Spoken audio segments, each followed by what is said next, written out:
Hey, ladies and gentlemen, welcome back to AmpleScramble. We're going to be getting back to some of our trivia and our word games and whatnot here soon. Just want to talk about the Detroit Lions for a second. I've done a few videos on them and the head coaching situation and the general manager situation. And something dawned on me yesterday about the Detroit Lions. And in actuality, I can't remember what YouTuber it was that said it, that does the Detroit sports scene. I'm not sure who it is, but they said the common denominator in all the seasons of woe has been Matthew Stafford. He's been a one constant. It came to me that it's not necessarily his gameplay. I mean, he's a great quarterback, but I think a lot of times when we needed him to step up and be a leader, it didn't happen. And that's the one, I don't want to say flaw, but I think that's the one thing that the Detroit Lions were missing. When we had Suh here on the defensive side of the ball, we had one of the most intimidating defenses in the league.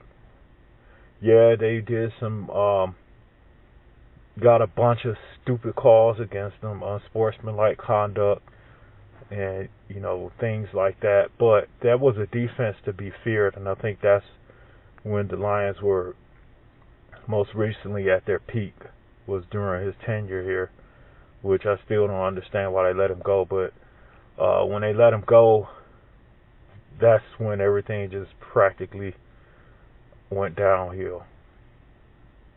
Everything went downhill. We didn't seem like we had the same intensity. It seemed like someone had let the air out of the balloon, and it's been going on since that day all the way up to now. But the reason I say Matthew Stafford has to shoulder some of the blame is because let's think back to school. When we were in school, in high school or middle school, elementary or whatever level of school you were in, you had times where you had to fight. Sure, some of you out here, walked away from a lot of situations that you were in throughout your years of schooling. But at the same time, you look back on some of those instances and you wish you just flat out knock some people out. You just look back and it's like, wow, this dude, when he pushed me or, whatever he did, I should have turned around and just clocked him one time in the jaw. I'm not advocating violence, but certain times in your life you have to defend yourself. And like I said, male and female, there are some situations that came about throughout our years of growing up where we walked away and we actually should have turned around and just laid that person out. And I'm just being honest here. And that's the situation that I believe has contributed to the. Well, let me backtrack here. Let me get my words straight. I believe that's the same principle that applies to Matthew Stafford. Now, he's not going to be the only one that I'm going to say should take the blame for this, but there's several other players as well who's come through the ranks, but most notably will be Matthew Stafford being the leader of the team, being the quarterback of this team. There's times he should have put his foot in some of these receivers' butts. For some of the routes they ran wrong. I would have loved to see him, looking back on it now, I would have loved to seen him just, actually grab one of those guys by the jersey and say, hey, what are you doing? Same thing for the offensive lineman. He should have been in their grill. He should have been in their grill many a games. Especially you had the one game against the Vikings, I believe, where he just constantly was sacked and sacked and sacked and sacked and sacked. I can't remember how many sacks that the Vikings had in that game. I want to say it was 9 or 11 or something like that. And that's pathetic. I would have grabbed every last one of those offensive linemen by the collar and said, look, you either get it together or get the hell out of here. That's what he should have done. He should have taken a more abrasive attitude towards his teammates, being the leader of the team. I think that was the downfall of the Detroit Lions. Like I said, not necessarily his gameplay, because he's had some games where he really turned it up a notch, but there were too many games where he suffered injury. He got sacked so many times. He threw picks, pick sixes, interceptions, and receivers dropping the ball, and he should have just lit into them. Looking back on it. And they would have changed the whole identity of his team.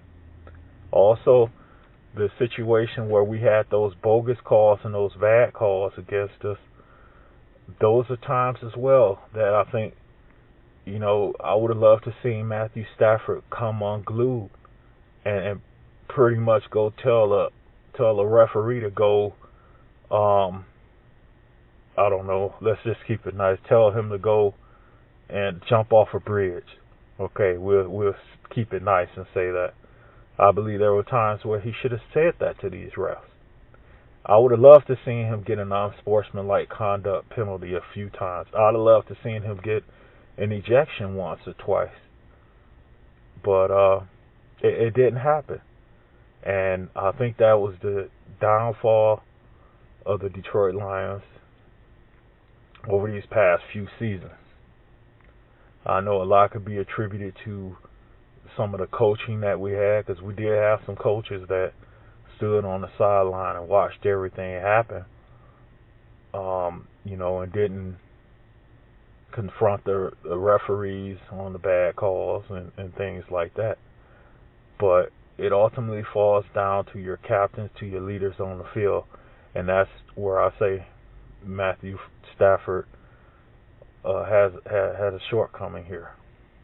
And I say had here because I don't know if he's going to stick around. I don't know if he wants to stick around. He gave it his all.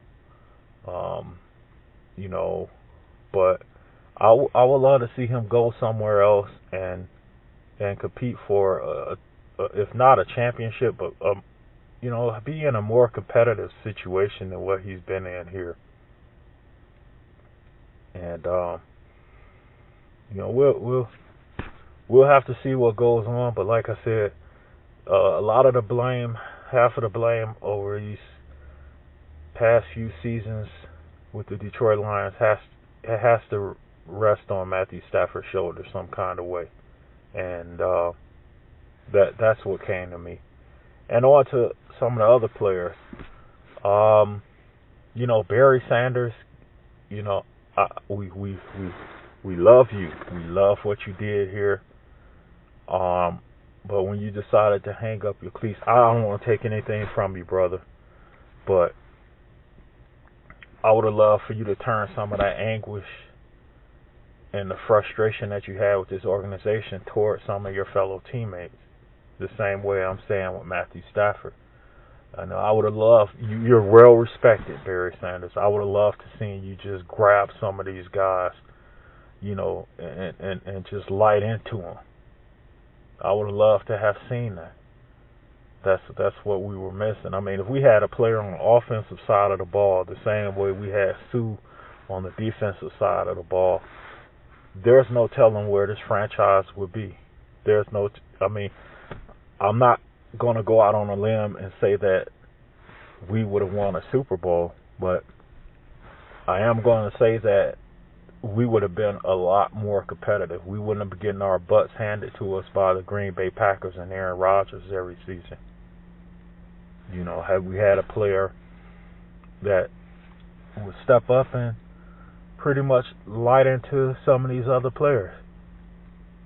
There's no reason for a quarterback to be sacked 10, 11 times in a game. There's no reason for Matthew Stafford to have taken the amount of injuries and hard hits that he's taken over the years. there's no reason for Barry Sanders to pretty much walk away from the team. And, you know, he went down in history as one of the greatest running backs ever, but, you know, we didn't win anything. You know, I'd gladly exchange a couple of thousand of those yards that he gained in exchange for him lighting into some of these players on the roster when they were performing subpar. Same thing, you know, Billy Sims. Billy Sims was a great running back for the Detroit Lions.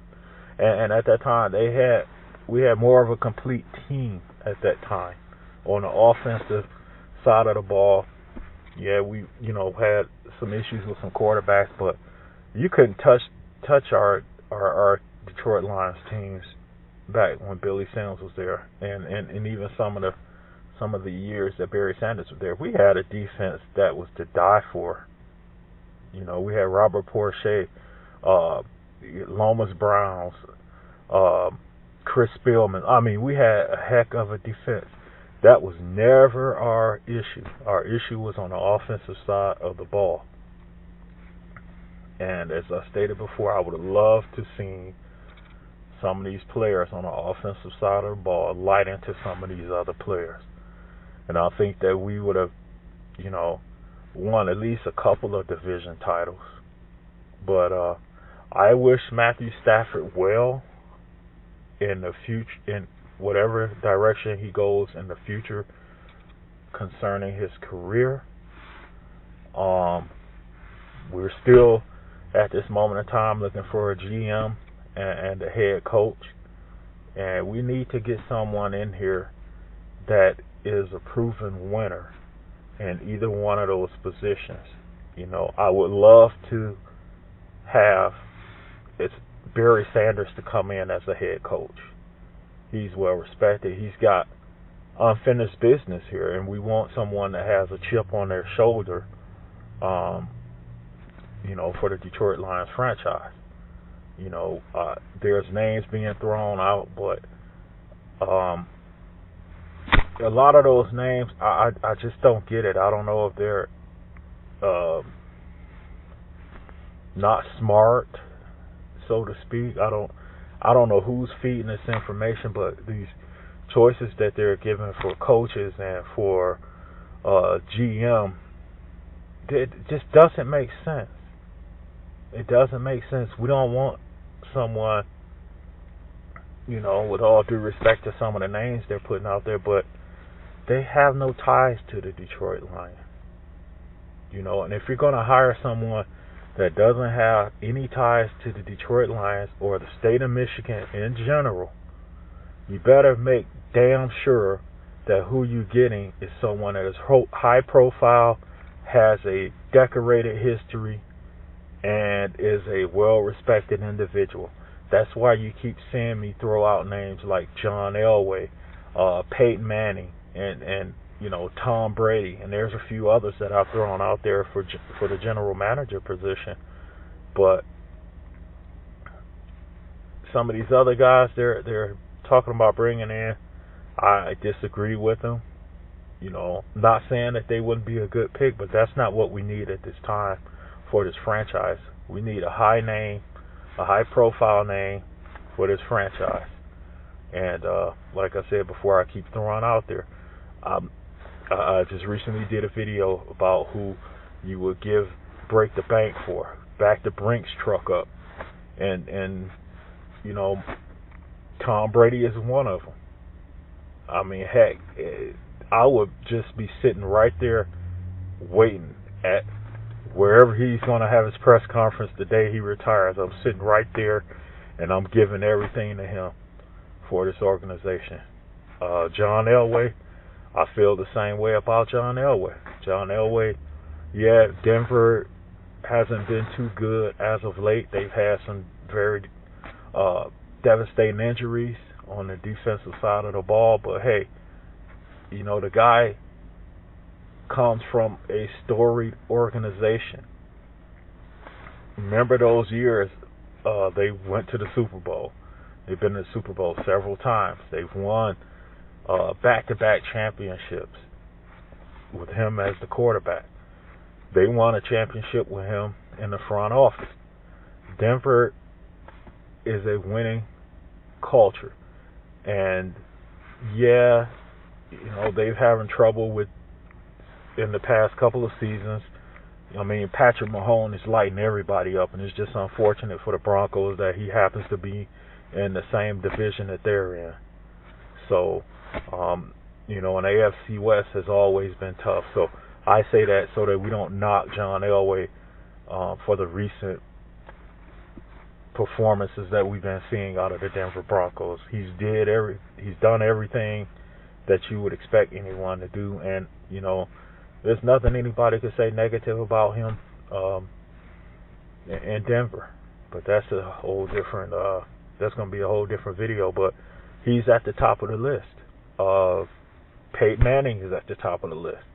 You want to bring someone in that knows football, will not tolerate losing, and will not tolerate you not going out there giving your best. And those are just three of the guys that I named right off the top, off the top of my head. Like I said, I did a video on actually a couple of them. And there are some other candidates as well.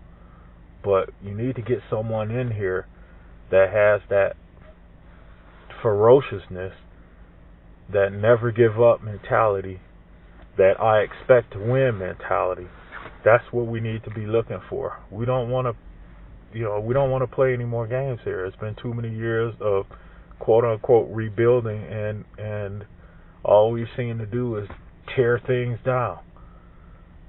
So, but anyway, I'm gonna go ahead and end this. Just make sure you check out some of my other videos. Make sure you like, share, subscribe, and leave comments in the comment section below. And that's just my opinion. And like I said, it just dawned on me yesterday that that's the problem. Matthew Stafford should have dropped a few F-bombs, should have shaken a few players up, should have gotten a few players' faces and straightened them on out. And I think the Lions would have been a better organization. We'd have seen competitive teams on the field. And hopefully in the future, like I said, good things for Matthew Stafford in the future. I hope he has good things. And as far as the general manager position and the head coaching position, we just hope the organization does the right thing, puts the right people in place, and they go out and pursue the right player that can turn this thing around. And,